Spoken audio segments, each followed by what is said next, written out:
শেষ পর্যন্ত অনিশা নিজেই রানীর ডাক্তারি পড়তে যাওয়ার ব্যবস্থা করে দিল। সম্পূর্ণ জানতে ভিডিওটিতে একটি লাইক করে প্রথম থেকেই দেখতে থাকো। হ্যালো বন্ধুরা, টলিউড স্টুডিও পাড়া চ্যানেলে তোমাদেরকে স্বাগত।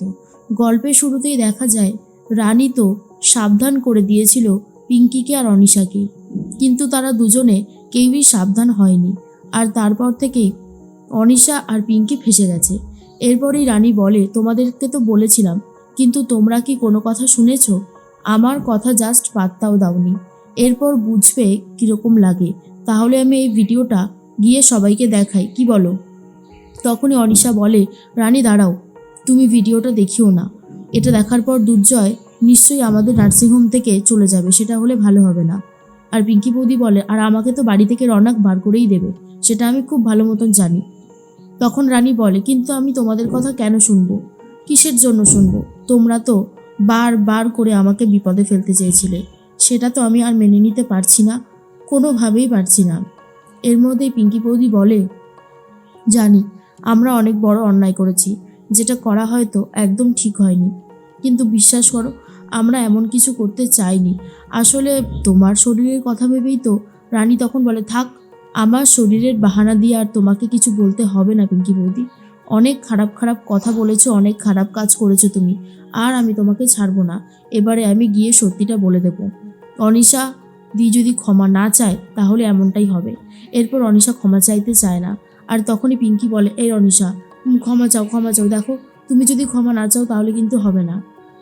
অনিশা বলে, রানী তুমি কিন্তু একটু বেশি বাড়াবাড়ি করছো। রানী তখন বলে, ঠিক আছে বাড়াবাড়ি করছে তো, এবার দেখো তোমরা যদি মানে অনিশাদি তুমি গিয়ে দুর্জয়কে বোঝাবে ও যাতে আমাকে কলেজে পড়তে পাঠায়। আর পিঙ্কি বৌদি তুমি গিয়ে আমার শাশুড়ি মাকে বলবে যেন আমাকে ডাক্তারি পড়তে দিতে কলেজে পাঠায়। কি পারবে তো?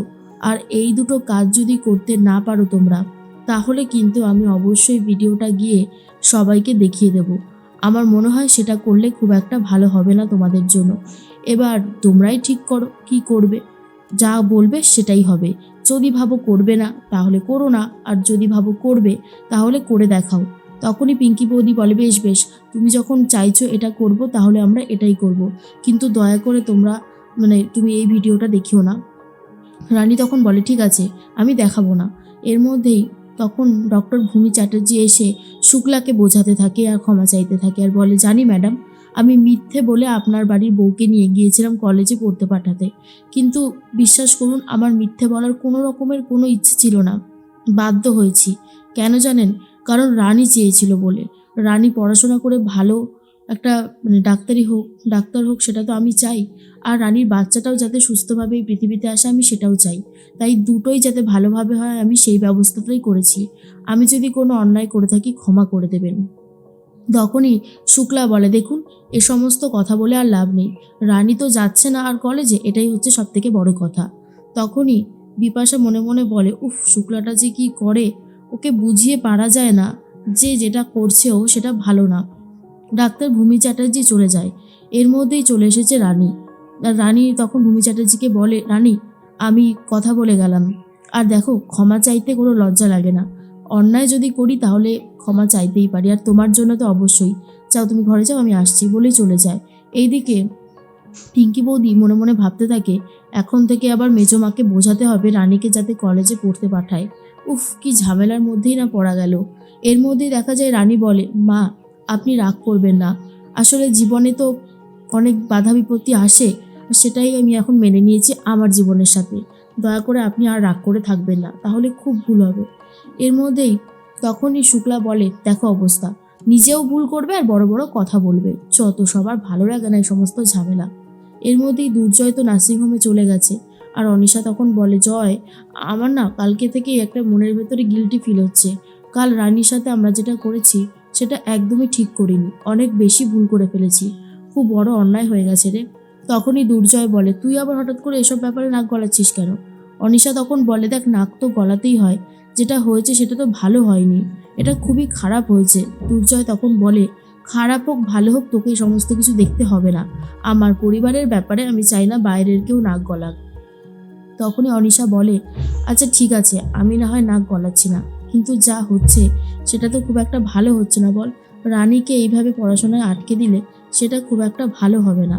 তুই রানীকে না কলেজে পাঠা। দুর্জয় কোনো কথা পাত্তা না দিয়েই চলে যায়।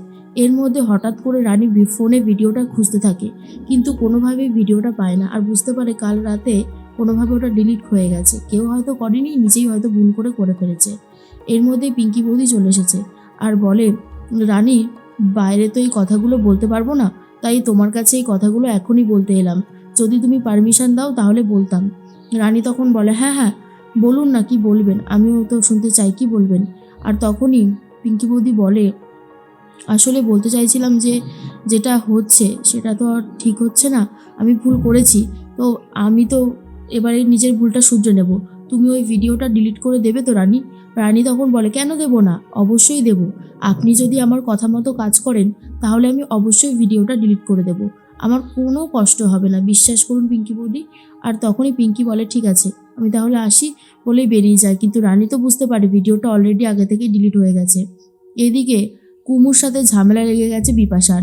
বিপাশা বলেছিল যে ফিউচার প্ল্যান কি, আর তখনই কুমু ভেবে নিয়েছে যে তাকে এই বাড়িতে থাকতে হয়তো বারণ করছে।